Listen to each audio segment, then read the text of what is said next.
Hi guys, my name is Chelsea and welcome back to my channel.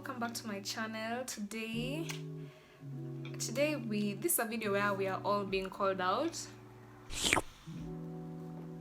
We are all being called out, we are all being put on blast, including myself. So this video is titled Your Attachment Style is Ruining Your Life. Your attachment style is ruining your life. You know, sometimes you think dating sucks, which it does, but you know, it does suck. Okay, no, it doesn't suck. That's not our prerogative over here. So sometimes you're having a hard time in the dating scene, and sometimes just maybe you are the problem. Yes, you are the problem. So that's the video we are going to be talking about today, how our attachment style is ruining our life. So first and foremost, what are attachment styles? So I have my laptop over here. I'm gonna be reading from it because you know, I don't wanna get things wrong. Okay, so the question is not what are attachment styles, but what is attachment theory? Oh, I didn't even know this. So attachment theory is a psychological, evolutionary, and ethological theory concerning relationships between humans.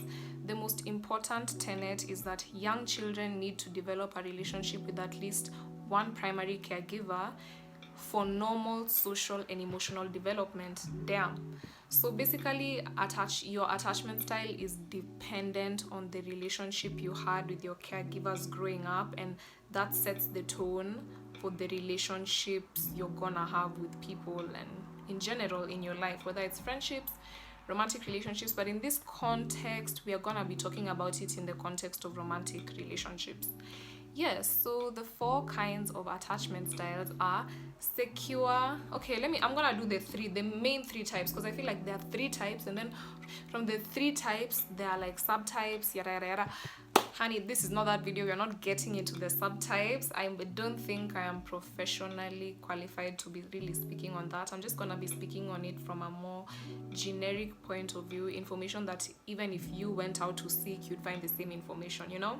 Yeah, because we're not doctors here. We just research a lot, you know, and we look within a lot. So yeah, so the 3 main types of attachment styles are secure, anxious, and avoidant. And you're probably wondering, okay, how is my attachment style ruining my life? I'm going to tell you. I'm gonna tell you how it's ruining your life.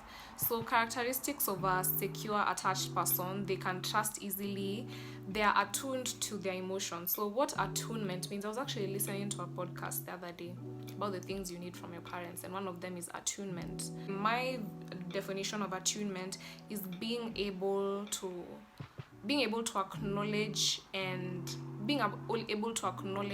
somebody's emotional state, being able to see how somebody is doing emotionally. Like, you know, you can, I don't even know, you're just attuned, you're just able to tell your own emotions and other people's emotions. You get me? So growing up, that is a core need that you need from your parents. You need your parents to be attuned to you. They need to be able to tell, today Mary is off. Mary, are you feeling okay? You know what I mean? Like, and if you didn't get that from your parents, you're not going to be attuned to other people, or you may have a tendency of choosing partners who are not attuned to you. But we'll get to that. We'll get to that. So we were speaking about the characteristics of a secure person. So they can trust easily, they are attuned to emotions, they can communicate what upsets them directly, you know, they're not afraid to communicate, and they lead with cooperative and flexible behavior in relationships. I think basically what that means is they're predictable. You know, they are consistent in their actions, in their behavior, they are predictable. That's a secure person. And this is the type of person we want to be and we want to date at the same time. So there's anxious. This is somebody who has a highly sensitive nervous system. They struggle communicating their needs directly. Oftentimes, people with anxious attachment, they do something called protest behaviors. I'm gonna touch on that later on. They tend to act out when they're triggered. You know, those people who, the second they're triggered, you're blocking them, you are disappearing from social media, you just you make rash decisions out of your emotions. You're probably anxiously attached at least. And there's avoidant. So I'm seeing here wameandika avoidant, dismissive, and avoidant, fearful. I guess those are subtypes. Okay, not I guess, I know those are subtypes of the avoidant attachment, but I'm just gonna touch on their characteristics. So they downplay the importance of relationships. They are usually extremely self-reliant, and they can only become vulnerable when there's a very big crisis. You can't do this alone, honey, you know? And avoidants also have a very big fear of rejection, probably low self-esteem, and have high anxiety in relationships. So that's why you can, okay, so the first avoidant I talked about was dismissive. The last symptoms I've mentioned, characteristics I've mentioned, are avoidants that are fearful. So they avoid relationships, and it's because they're highly sensitive and scared of rejection, and they become very anxious when they're in relationships, so they avoid it altogether. So now that we know the attachment styles, let's figure out how they're ruining our lives, because that's what brought us here. So I'm gonna start with anxious attachments.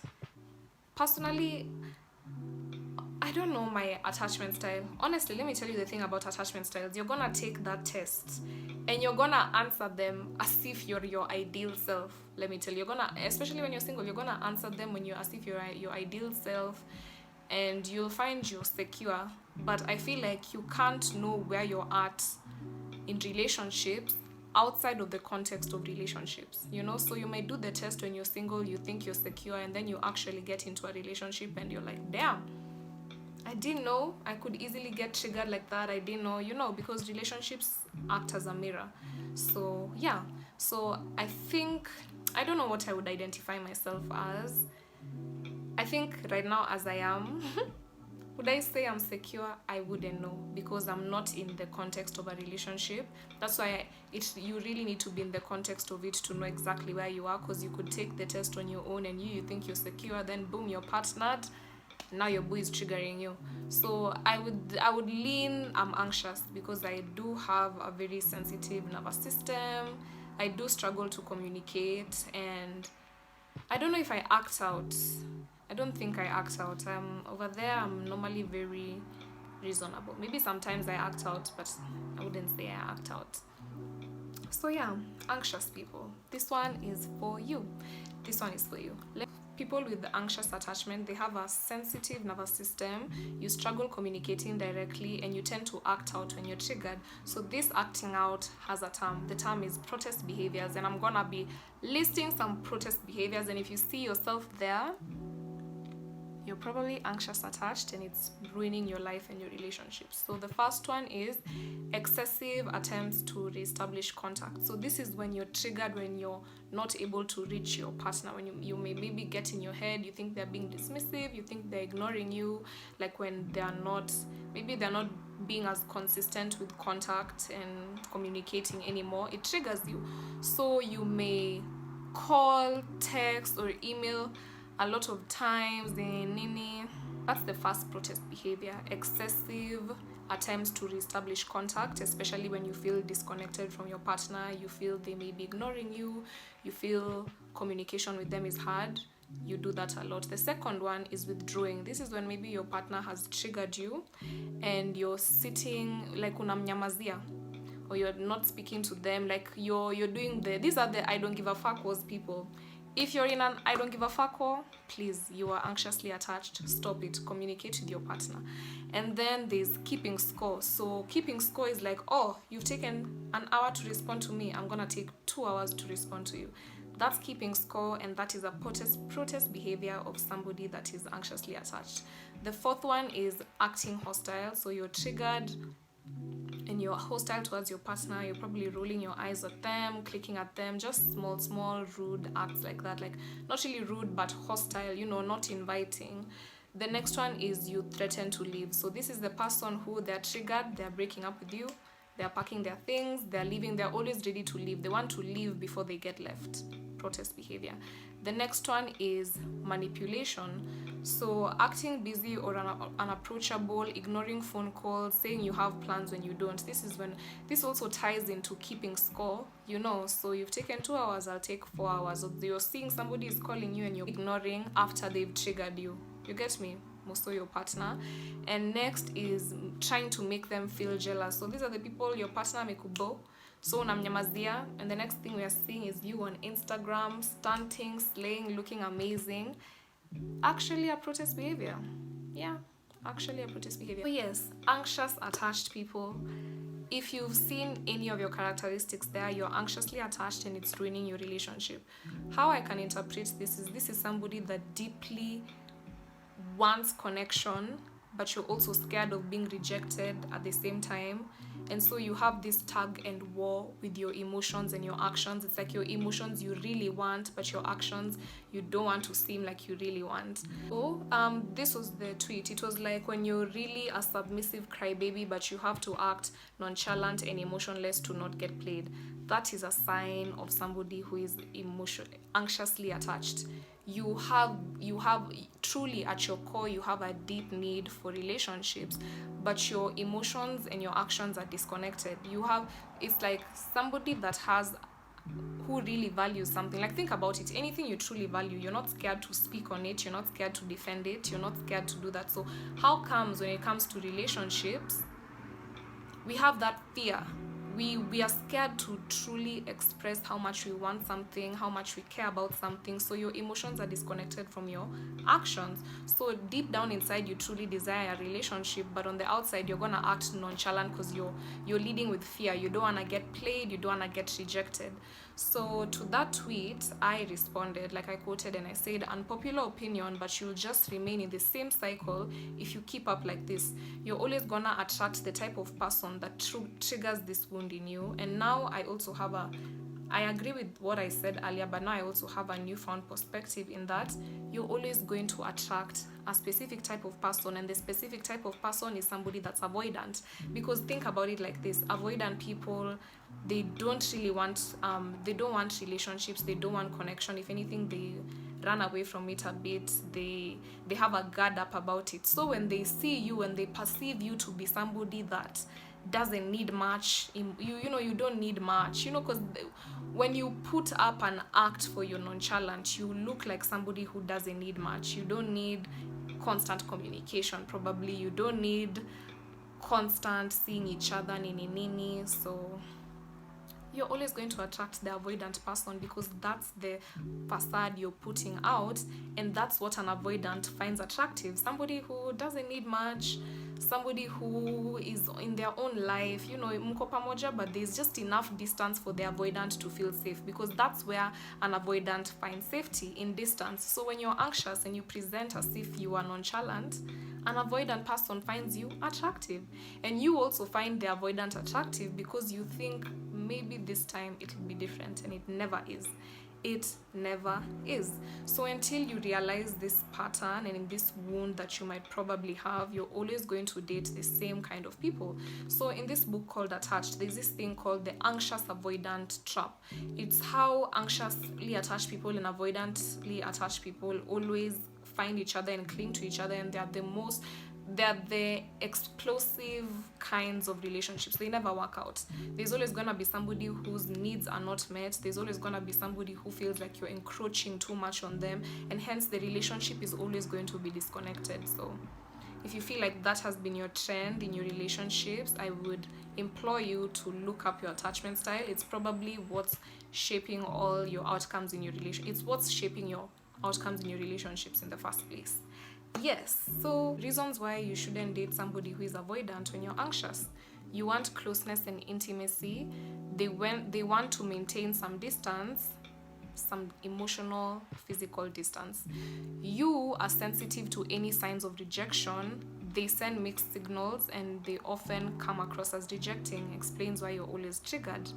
You find it hard to tell them directly what you need and what's bothering you. Do you see that? You find it hard to tell them how you're truly feeling. And are you seeing, because there's a disconnect between your emotions and your actions? They are bad at reading your verbal and non-verbal cues and don't think it's their responsibility to do so. That's how the avoidant is gonna react. And this ties back into something you need for successful relationships is attunement. Somebody that can read your emotions, somebody that can tell when your vibe is off, and they don't take it as it's not my responsibility to make you happy. They take it as, babe, are you okay? How are you feeling? I'm noticing you're like this. Unani get? I hope unani get. And then you need to be reassured and you need to feel love, and they tend to probably put you down, create distance as a means to deactivate their attachment system. So when avoidants are triggered, or when they feel triggered, they need distance, because that's where avoidants feel safe. They feel safe in the distance, in the space, in the miscommunication. Yeah. So you need to know exactly where you stand in the relationship. They prefer to keep things fuzzy. So this is all for my people in situationships, but you truly deep down desire a relationship. You are in the anxious avoidant trap. Get out of it. People who are secure know what they want, they're sure about what they want, they're consistent with what they want, and they're predictable too. So if that's not your partner and some of these characteristics have described you, get out. Get out. You could be happier.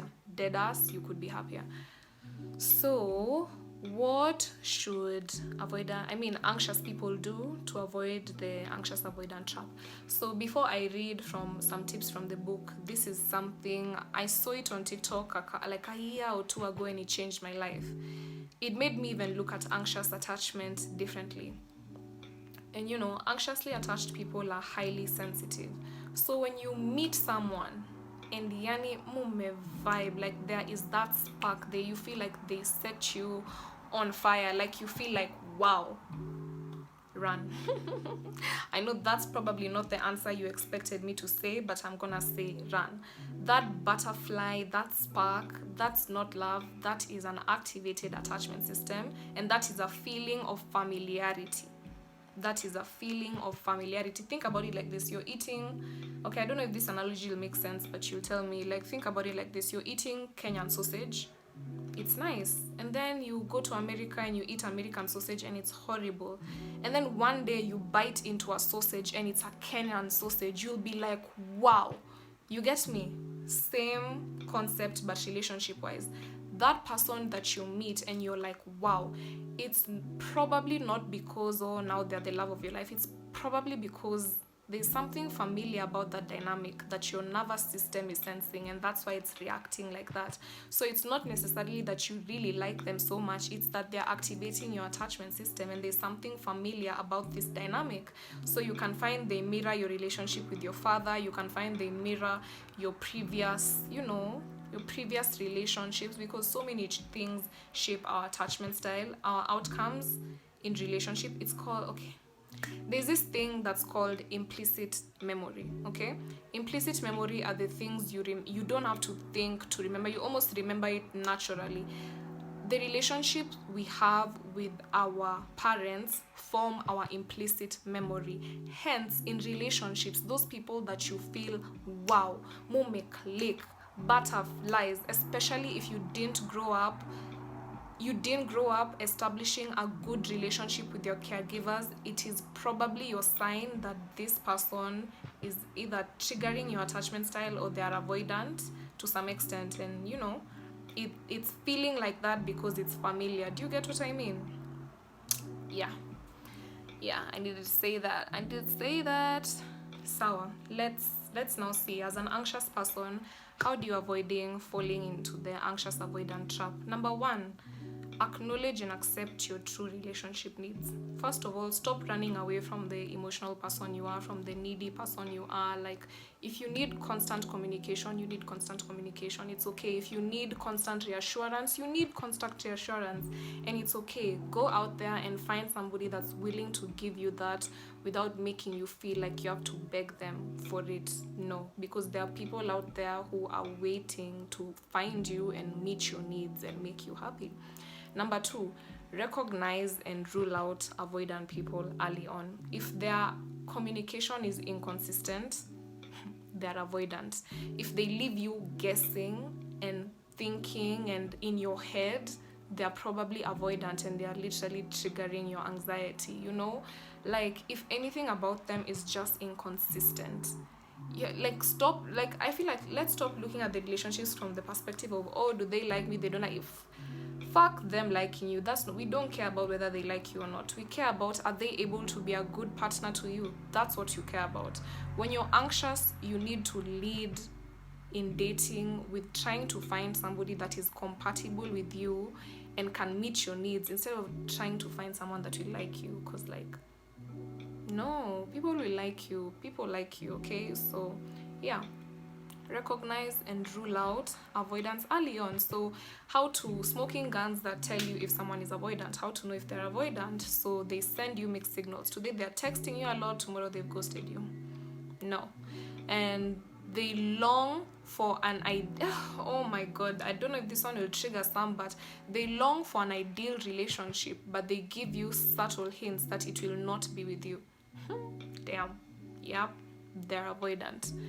If they do that, they're avoidant. Number 3, they desperately want to meet the one. Have you ever met that guy who wants to meet, like they how do I explain it? How do they act? They don't work on themselves, they don't work on their communication skills, they don't work on their empathy, they don't work on their emotional intelligence, yet they think now when they meet the one is when they'll suddenly be this person who is so amazing and so emotionally available. That person that's waiting to meet the one to be an ideal partner, please, they're avoidant, and just get them out the way. The next thing is they disregard your emotional well-being, and when you confront them, they disregard it. Please, baby, you deserve more than somebody that doesn't care how they make you feel, okay? And then they suggest that you're too needy, you're sensitive, or you're overreacting. That's an avoidant person that is just not attuned to your emotions, and they're not willing to be at the same time. They don't think your emotions are their responsibility, and they don't care to make them their responsibility. That's avoidant. Leave them alone. And your messages don't get across. Despite your best efforts to communicate your needs, they don't seem to get what you're trying to say, and they ignore it. They're avoidant. Leave them alone. So now, how can you finally meet secure people? So be your authentic self and have effective communication. If you desire something deep, lead with it. Don't hide from it in fears of scaring someone off. They're not meant to be with you anyways. You can never scare off anyone that's meant to be in your life. Truly, anybody that genuinely is meant for you and likes you and cares about you, you can't scare them off. So you'd rather just lead with what you truly and authentically want, without the fear that you're gonna scare them off, or like you're asking for too much. No. And then the abundance philosophy. So when you're anxious, honey, you need to date multiple people so that you don't get really attached and preoccupied with one person. Dating multiple people will actually regulate your nervous system. You won't be as triggered. Whereas when you're dating on one person and you're only focusing on one person, you easily get triggered like that. And I think the final one is to just give secure people a chance. That person who you think they're kind of boring, like, yeah, they're cute, but like, give them a chance. Give it a chance. If you could like that bad boy who treated you like shit, please, you can like the chill guy. You know, you can like them, you can give it a chance, and worst case scenario, you have an amazing relationship, you know, and best case scenario, you meet the love of your life. So give it a chance. Yes, so that's it for anxious people. Let's get on to the avoidance. Avoidance, we've come for you. So avoidant people keep love at arm's length. So avoidant people were probably rejected and made ashamed of their emotions growing up, and hence, as a coping strategy, they just detach from their emotions. You get me? They detach from them, and they detach from needing help to process them, because maybe when they were young, they had to process it on their own, or they were shamed for having the emotions in the first place. Like, that's how an avoidant child is born, you know? Because, you know, how can you hurt me if you're not near me, if you're not close enough to me, you know? To some extent, in order to experience true wholesome relationships, you need to be vulnerable. Now, for an avoidant, being vulnerable is scary because you can actually hurt them and they don't want to be hurt, you know? Yeah, so they avoid. So the same way anxious people had protest behaviors, avoidant people have something called deactivating strategies. These are basically things they do to maintain distance with their partners because, you know, that distance is where they feel safe. So number one, saying or thinking, I'm not ready to commit, I'm not ready for relationships. You know, the person that you're dating, it's like, avoidant people be like this. They will pursue you, they'll go on dates with you, they will sleep with you, but they'll still not be ready for a relationship. That's an avoidant person.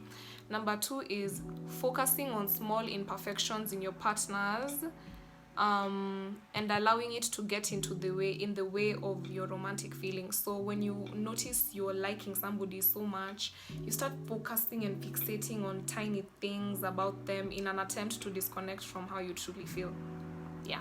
Number three is pining after an ex-girlfriend, boyfriend. Oh my god. So this is something called the phantom ex. It's something avoidant people really do. You know, avoidants feel good in safety. So it's like, it makes sense that when you're their ex is when they're thinking about you the most, because there's enough distance for you to be safe and for them to have their emotions, because like they have all these feelings but you're also far away. So like, can you really hurt them? You can't. So avoidants that have that ex that they've never stopped talking to, they just have that one ex that they've refused to move on from, and this is an attempt to, I don't know, just not be as close to their current partner, just having that one ex at the back of your mind. Yeah. And then the next one is flirting with others. This is a hurtful way to introduce insecurity into your relationship. So you're probably avoidant if you're flirting with other people whilst you're in a relationship. I think it's just your deactivating way of, like, you know, soothing yourself, having a good time, and probably avoiding the vulnerability of a true relationship. Yeah. And then the next one is not saying I love you. Shall we don't need to really elaborate on that. Like, yeah. The next one is pulling away when things are going well. So this is the person that self-sabotages. After you've gone on one date, it's amazing. Second date, amazing. Third date, amazing. Fourth date, so now their communication is getting flaky. This is an attempt to them, you know, regulating their attachment style, regulating their nervous system. Like, they need a bit of distance, so they pull away when things were seemingly going well. And the next thing is forming relationships with an impossible future.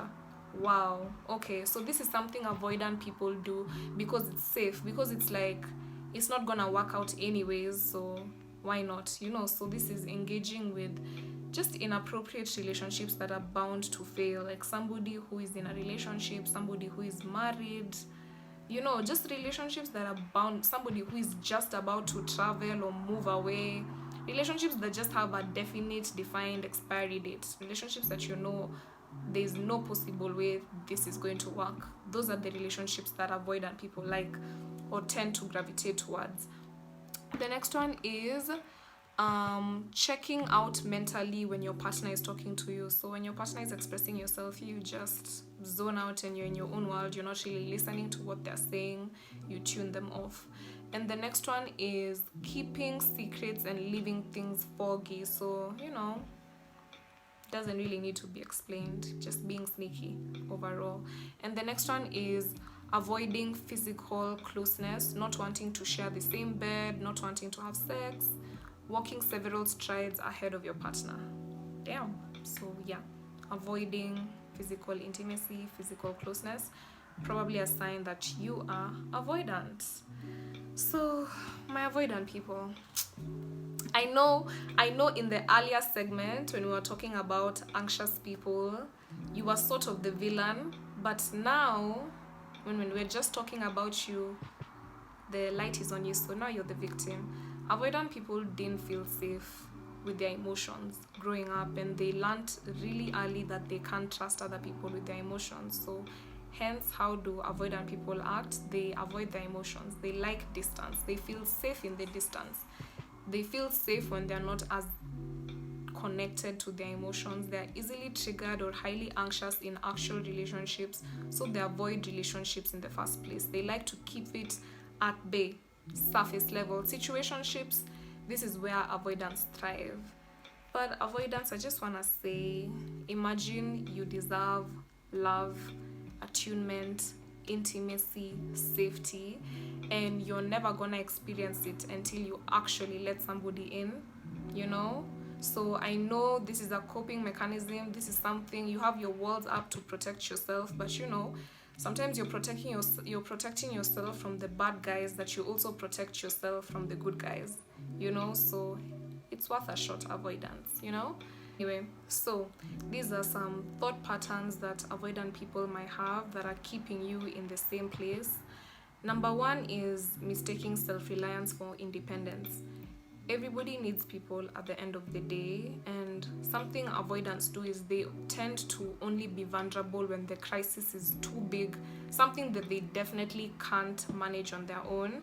So yeah, I don't know, just don't be hyper independent. Let people in. You need people in life, you know, and I know it can be scary, but you need to take risks. You need to try scary things, especially if you want different outcomes. Yeah, and number two is seeing the worm inside the apple. I don't know what that means, so I'm not gonna say it, but like focusing on the tiniest things, like in an attempt to disconnect from your emotions. Like let's say you like a guy or you like a girl and you've gone on numerous dates with them, and you enjoy spending time with them, and then maybe, like, I don't even know, you fixate on something small, like maybe you don't like how they dress, or you don't like how they draw their eyebrows or something, I don't know, you fixate on that, and you let that disconnect you from how you truly feel, you know? It's not worth it. Like, come on, even you're not perfect, so it just doesn't make sense to focus on an imperfection to avoid true intimacy and connection. I don't know, it doesn't make sense. But yeah, so these are 8 things you can start doing today to stop pushing love away. Wow. So number 1, learn to identify your deactivating strategies. Learn to notice when you're trying to disconnect with your emotions, because sometimes you don't even realize when you're doing it. I used to do it. I feel like I dip into being anxious, being avoidant sometimes, I don't know, but I used to do it. I used to do the thing for focusing on tiny imperfections. Like, that was my deactivating strategy in an attempt to disconnect from how I truly feel about someone. And number 2 is something you can do to stop pushing love away is you can de-emphasize self-reliance and focus on mutual support. So focus on community, focus on asking for help instead of doing everything alone, facing all your battles alone. A focus on community can actually help you bring more love in, and not even in the romantic sense, but also in a platonic sense and in a familial sense. And number 3 is finding a secure partner. You need to be with somebody who is secure and not somebody who's anxious, because I don't know, I feel like anxious and avoidant is like when oil meets water. It just doesn't work well together. It doesn't mesh. You're gonna, as an avoidant, you're gonna trigger your anxious partner, and as an anxious person, you're gonna trigger deactivating strategies in your avoidant partner. So you'd rather just not meet in the first place. Find somebody who's secure, that will understand your need for distance whilst maintaining intimacy, you know? I don't know if it may make sense, but yeah. Number 5 is make a relationship gratitude list. Remind yourself on a daily basis that you intend to think negatively of your partner or date, and it's simply part of your avoidant attachment style. So okay, I guess it's reminding yourself of tiny reasons why you appreciate your partner or the person you're dating in an attempt to, soothe your deactivating strategy. And next is nix the phantom ex. Listen, let go of your ex. If you're avoidant, let go of your ex. That one ex was the one, let go of them. It's old news. If you want to move on, stop looking to the past.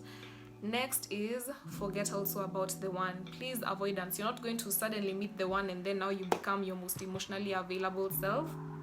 It doesn't work like that. Let go of the one. And the next thing is adopt a distraction strategy.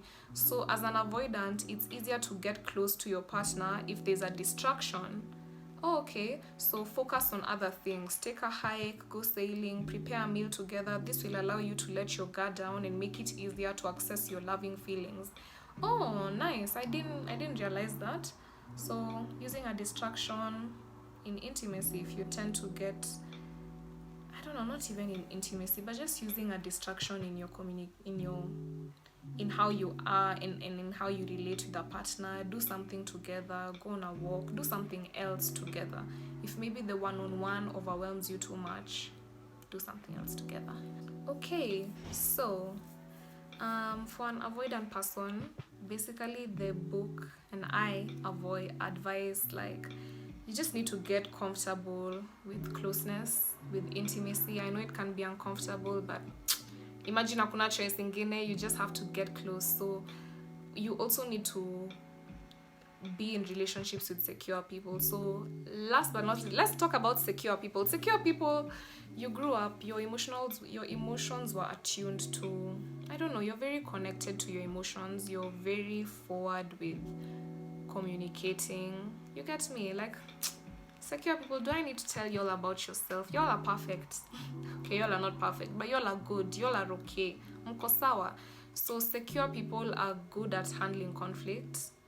They are mentally flexible. They're not threatened by criticism. They're willing to reconsider their ways if necessary.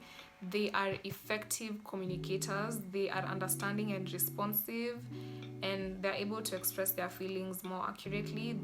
They don't play games. If they want, one thing about secure people, dealing with a secure person, is closeness leads to more closeness. When you're with an avoidant person, closeness leads to distance. But when you're somebody who is secure, the closer you get, the closer you get. The closer you get, the closer you get. You get me? And they are comfortable with closeness and unconcerned about boundaries. It doesn't mean they don't care about boundaries, but they're not aware. Actually, they're not overwhelmed by a fear of being triggered or the need to deactivate. Oh, okay. They are quick to forgive. They're inclined to view sex and emotional intimacy as one. Yeah, so another thing about, I feel like, avoidance, they're very disconnected from sex and intimacy. So their sex does not really have much intimacy for them. Yeah, they treat their partners like royalty. They're secure in their power to improve their relationship, and they're responsible for their partner's well-being. So whereas with avoidance, they don't want to be responsible for your emotions, secure people are gonna be responsible for your emotions, for your emotional well-being, for how you're feeling. A secure person is just gonna take care of you because they also take care of themselves, and they'll effectively communicate. They'll be attuned to your emotions. Yeah. So basically, yeah, if you're anxious, your attachment style is ruining your life because the partners you're choosing are probably triggering you. And if you're avoidant, your attachment style is ruining your life because you're running away from true intimacy and blocking away love. And if you're secure, honey, where you at? Hit me up. I'm joking, but yes, guys, that's the end of the video. This is a long video. Maybe it'll be shorter when I cut it, but yeah, I enjoyed speaking about this. I enjoyed speaking to you. Please like and share this video if you've liked what I've talked about. If you resonated with anything I've talked about, drop a comment. Tell me what you think. Are you anxious? Are you avoidant? Are you secure? Personally, I don't know yet. I'm gonna know when I'm in that context, which is maybe next year, you know. But yeah, thank you so much for being here, for watching this video. Please like, share, subscribe, and yeah, thank you. Bye, guys.